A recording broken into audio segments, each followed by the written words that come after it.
Hello నమస్తే welcome back to my YouTube channel వేసి paradise. I am Gajavalli Sai Sahithi. ఈరోజు special కరివేపాకు నువ్వుల పొడి.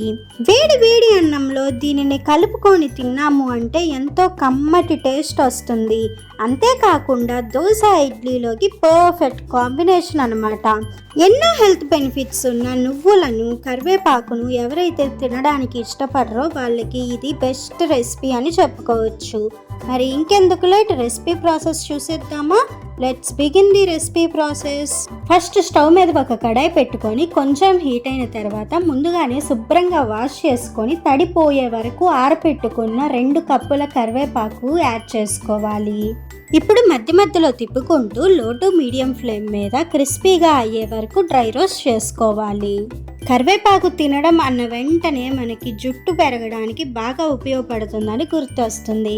కేవలం జుట్టు పెరగడానికి మాత్రమే కాదు, జుట్టుని ఎంతో బలంగా చేయడానికి, తొందరగా తెల్లగా అవ్వకుండా ఉండడానికి కూడా కరివేపాకు ఎంతో బాగా ఉపయోగపడుతుంది. జుట్టుకు మాత్రమే కాకుండా కొలెస్ట్రాల్ లెవెల్స్ని కరెక్ట్గా బ్యాలెన్స్ చేస్తుంది. ఎలాంటి హార్ట్ డిసీజెస్ రాకుండా కంట్రోల్ చేయడానికి కూడా ఉపయోగపడుతుంది. అందుకే రోజు మన డైట్లో ఒక 10 నుంచి 15 కరివేపాకులు ఉండేలాగా చూసుకోవాలి. కొంచెం సేపటికి కరివేపాకు ఈ విధంగా బాగా రోస్ట్ అయిపోతుంది. మనం నొక్కి చూసాము అంటే ఇలా పొడి పొడి అయిపోవాలి. సో ఇప్పుడు దీనిని ఒక మిక్సర్ జార్లోకి ట్రాన్స్ఫర్ చేసుకోండి. ఇప్పుడు అదే కడాయిలో ఒక 4-5 ఎండుమిర్చి యాడ్ చేసుకొని ఒక 10 సెకండ్స్ అలా రోస్ట్ చేసుకోండి. ఇన్ కేస్ మీరు గనక ఇంకా స్పైసీగా తినాలనుకుంటే ఎక్స్ట్రా యాడ్ చేసుకోండి. ఇప్పుడు ఇందులో ఒక 5 వెల్లుల్లి రెబ్బలు యాడ్ చేసుకొని 2 కూడా ఆల్మోస్ట్ రోస్ట్ అయ్యే వరకు వెయిట్ చేయండి. తర్వాత ఇందులో 1 టీ స్పూన్ జీలకర్ర, మీ టేస్ట్కి తగినంత కల్లుప్పు యాడ్ చేసుకొని జస్ట్ అలా హీట్ అయ్యే వరకు వెయిట్ చేయండి. మరీ ఎక్కువసేపు ఉంచాల్సిన పని లేదు, ఊరకలాగా జీలకర్ర వెచ్చపడితే సరిపోతుంది. ఇప్పుడు స్టవ్ ఆఫ్ చేసుకొని కరివేపాకు యాడ్ చేసి ఉంచుకున్న మిక్సర్ జార్లోకి ట్రాన్స్ఫర్ చేసుకోండి. ఇప్పుడు అదే కడాయిలో ఒక 2 టేబుల్ స్పూన్ల నువ్వులు యాడ్ చేసుకొని లో ఫ్లేమ్ మీద మధ్య మధ్యలో కలుపుకుంటూ లైట్ గోల్డెన్ బ్రౌన్ కలర్ వచ్చే అంతవరకు రోస్ట్ చేసుకోవాలి. కాల్షియం పుష్కలంగా రావాలి అంటే నువ్వులు ఒక బెస్ట్ ఫుడ్ అని చెప్పుకోవచ్చు.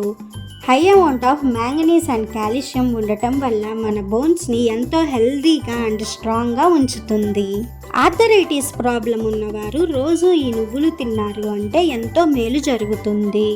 అయితే రోజుకి 1 లేదా 2 టేబుల్ స్పూన్స్ మాత్రమే తినాలని గుర్తుంచుకోండి. నువ్వులు ఈ కలర్లోకి వస్తే సరిపోతుంది. ఇప్పుడు స్టవ్ ఆఫ్ చేసుకొని ముందుగానే అన్ని ఇంగ్రీడియంట్స్ని వేసుకున్న మిక్సర్ జార్లోకి ట్రాన్స్ఫర్ చేసుకొని ఒక్కసారి గ్రైండ్ చేసుకోండి. చూడటానికి పొడి ఈ విధంగా ఉండాలి, మరీ మెత్తగా వేసుకోకండి. ఇంకేముంది, మనకి కావాల్సిన కరివేపాకు నువ్వుల పొడి రెడీ అయిపోయినట్లే. ఇప్పుడు దీనిని ఎయిర్ టైట్ కంటైనర్లో స్టోర్ చేసుకొని ఎప్పుడు కావాలంటే అప్పుడు ఎంజాయ్ చేయటమే. ఇంతకీ రెసిపీ నచ్చిందా? అయితే ఇంకెందుకు లేట్, వెంటనే ట్రై చేసి చూడండి. Stay tuned for more interesting recipes. Please do watch, like, share, comment and subscribe to my YouTube channel. Thank you for watching. Bye bye.